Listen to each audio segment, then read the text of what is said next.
नमस्कार दोस्तों, स्वागत है आपका मेरे चैनल स्टोरी बॉयज़ पर।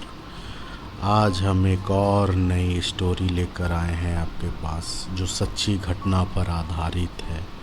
तो आइए चलिए अपनी स्टोरी को शुरू करते हैं।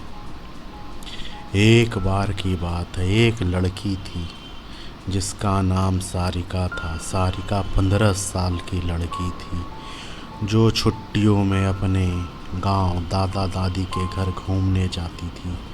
सारिका जब अपने दादी के घर पहुंचती है तो उसके दादा दादी अपनी पोती से मिलकर बहुत खुश होते हैं, पर ये बात किसी को नहीं पता थी कि जल्द ही उनकी ज़िंदगी में खुशी पर ग्रहण लगने वाला है। सारिका का कुछ दिन तो गांव में बहुत अच्छे से बीता। फिर एक दिन सारिका अपनी सहेलियों के साथ गांव के बगीचे में खेल रही थी। सारिका खेलते खेलते आम के पेड़ को देखती है।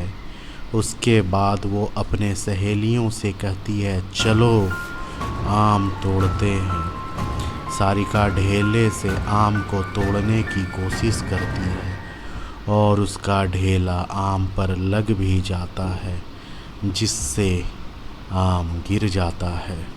पर आम गिरते हुए थोड़ी दूर मिट्टी में दबे एक पोटली के पास चला जाता है। सारिका जब आम लेने वहाँ पहुँचती है तो उसे पोटली का थोड़ा हिस्सा उसे दिखाई देता है।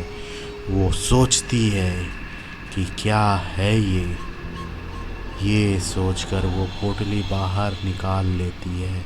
उस पोटली को खोल कर देखती है तो उसे उसमें कंगन मिलते हैं जो बहुत पुराने दिख रहे होते हैं। सारिका को तो पता भी नहीं था कि ये कंगन उसकी ज़िंदगी का सबसे भयानक हिस्सा बनने वाला है।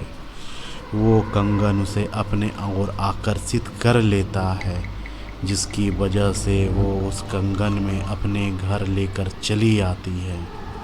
घर आकर वो सारी बातें अपने दादी को बताती है और वो कंगन भी दिखाती है। फिर दादी ने जो कहा वो सुनकर सारिका डर से कांपने लगती है।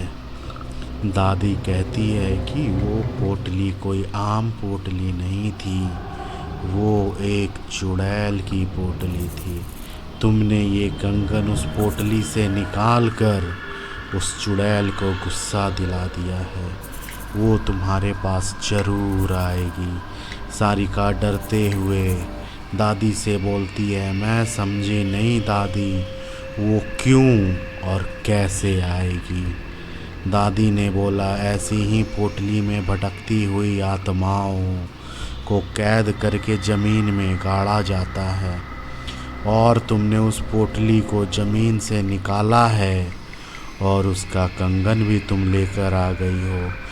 तुम इस मनहूस कंगन के साथ उस चुड़ैल को भी अपने पीछे ले आई हो। ऐसी भटकती हुई गुस्सैल चुड़ैलें अपना बदला लेती हैं, वो चुड़ैल भी हमसे अपना बदला लेने ज़रूर आएगी। सारिका इस बात से डरती तो है, पर उसे ज़्यादा यकीन नहीं होता। वो जाकर अपने कमरे में सो जाती है। उसी रात को करीब 1 बजे उसके कमरे की लाइट जलने बुझने लगती है। सारिका की नींद खुलती है तो देखती है लाइट नहीं है। वह अपने बिस्तर के बगल में रखे टेबल पर पानी पीने के लिए मुड़ती है। तभी वो देखती है कि टेबल के पीछे कोने में कोई औरत बैठी हुई है, जिसकी आंखें एकदम लाल और एक टक उसे देखी जा रही है। सारिका चिल्लाते हुए अपने दादी के पास जाती है, पर दादी के कमरे में दादी उसको नज़र नहीं आती। वो बरामदे में जाती है तो दादी उसको ज़मीन पर गिरी मिलती है। सारिका अपने दादा को खोजती है, पर उसके दादा उसे कहीं नज़र नहीं आते। जब वो पूरे घर में अंधेरे में खुद को अकेला पाती है तो डर से बेहोश हो जाती है। सुबह उसकी नींद खुलती है, उसे अपने दादा दादी दिखते हैं। वो अपने दादी को सारी कहानी बीते रात की बताती है। दादी बोलती है हम दोनों अपने कमरे में ही थे। दादी सब समझ गई। उसने बोला ये सब उस चुड़ैल का किया है। वो कंगन कल पोटली में वापस रखाना, वरना वो यहाँ से जाएगी नहीं। सारिका बोलती है चलो ना दादी, अभी कंगन रख देते हैं।